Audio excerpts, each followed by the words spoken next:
how many eggs can you eat in a week before it actually starts affecting your health? Sounds like a simple question. But if you've ever tried to look this up, you've probably seen completely different answers. Some people say eggs are one of the healthiest foods you can eat. Others say you should limit them or even avoid them. And both sides sound very confident. So which one is actually right? Are eggs something you should include regularly in your diet? Or something you need to be careful with? In this video, we're going to break this down clearly. Not just how many eggs are safe, but why the answer isn't the same for everyone.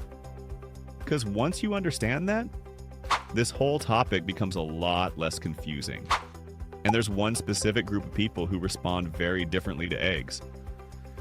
Most people don't even realize they're in that group. So by the end of this video, you'll be able to figure out whether you need to be careful or whether eggs are something you can include without worrying. Let's start with why eggs became controversial in the first place. Because this didn't happen randomly. For decades, eggs had a bad reputation. People were told to avoid them. Some switched to egg whites only. Entire diets were built around limiting cholesterol. At one point, some experts even suggested that eating eggs regularly could be as harmful to your heart as smoking. Now, today, that sounds extreme. But at the time, it was based on a simple idea. Eggs contain cholesterol. Cholesterol is linked to heart disease. So eating eggs must increase your risk. It seems logical. But the problem is, that logic turned out to be incomplete. Here's what changed.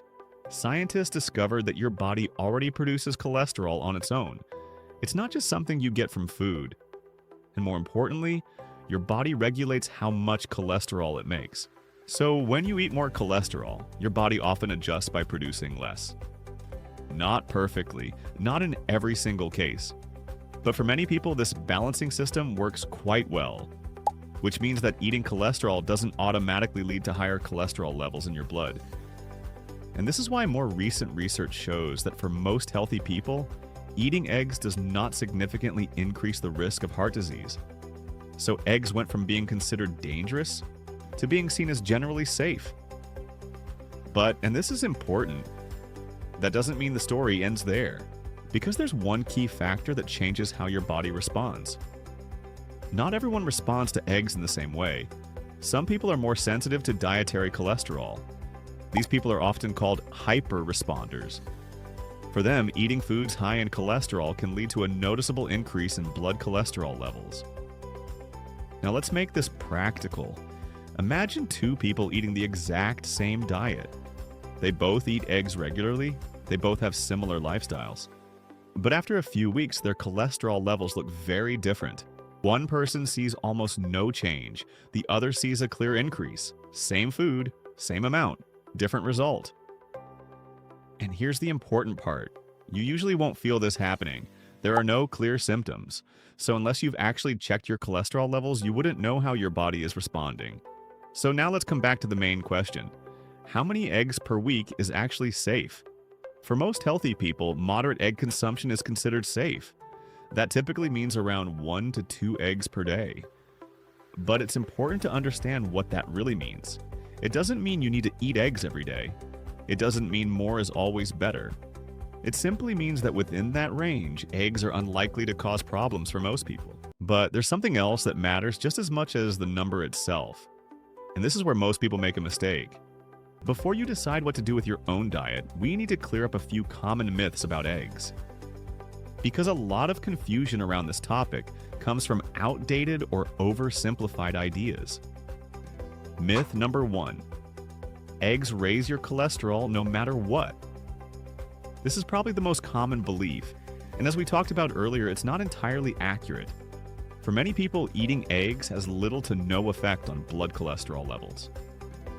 Because your body adjusts its own production. Now that doesn't mean cholesterol doesn't matter. It does. But it does mean that dietary cholesterol is not the main factor for most people. So blaming eggs alone misses the bigger picture. Myth number 2. Egg whites are healthy, yolks are bad. This idea became popular when people started avoiding cholesterol, so they kept the egg whites and threw away the yolk. But here's the problem. Most of the nutrients in an egg are actually in the yolk. That includes vitamins like B12 and D, choline, which is important for brain function, and many of the healthy fats. The egg white mainly provides protein. So when you remove the yolk, you're removing a big part of the nutritional value, which means eating only egg whites isn't necessarily better. It's just different and often less balanced. Myth number 3. More eggs equals more muscle equals better health. This one shows up a lot in fitness circles. People assume that because eggs are high in protein, more eggs must automatically be better. But your body can only use so much protein efficiently. And more importantly, health isn't just about protein, it's about balance. You still need fiber, micronutrients, variety in your diet. So eating large amounts of eggs while ignoring everything else isn't a smart strategy. Myth number 4. If eggs are natural, they must be unlimited. People think eggs are natural, so I can eat as many as I want. But even healthy foods can become unbalanced in large amounts. Water is healthy, but too much of it can be a problem. Same idea here. Eggs can absolutely be part of a healthy diet, but that doesn't mean there's no upper limit at all.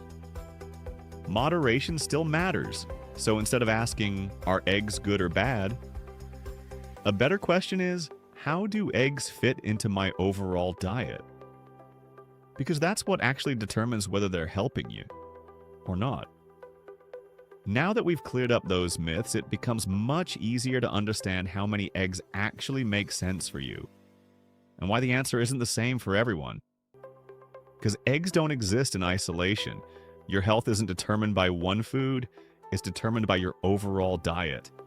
And this is where context becomes important. Let's look at 2 different examples. One person eats eggs as part of a diet that includes processed foods, low fiber, very few fruits and vegetables, high amounts of refined carbohydrates. Another person eats eggs as part of a diet that includes plenty of vegetables, fruits rich in fiber and antioxidants, whole grains instead of refined carbs, healthy fats from foods like nuts, seeds, and olive oil. Same eggs, completely different situation, because a healthy diet supports your body in multiple ways. Vegetables and fruits provide fiber, which helps regulate cholesterol levels. Whole foods provide essential nutrients that support heart health. Healthy fats can improve the balance of cholesterol in your body. So when eggs are part of a balanced diet, they're just one piece of a much larger picture. But when the overall diet is poor, focusing on eggs alone misses the bigger issue. Think of it like this. If your overall diet is unhealthy, changing one food won't fix the problem. It's like trying to improve your fitness by buying better shoes without actually exercising. The foundation matters more than any single detail. Now let's come back to the group we mentioned earlier. Some people should be more cautious with eggs. This includes people who already have high LDL cholesterol, have been diagnosed with heart disease, or have been advised to monitor their cholesterol levels. In these cases, egg intake may need to be more limited. Not necessarily eliminated, but adjusted based on individual response. So, how many eggs per week is safe? For most people, a moderate amount works just fine. But the real answer depends on how your body responds and what your overall diet looks like. Because those 2 factors are what really determine the outcome. And if you want to understand that in more detail, how cholesterol works, and how to know where you stand, watch this next video here.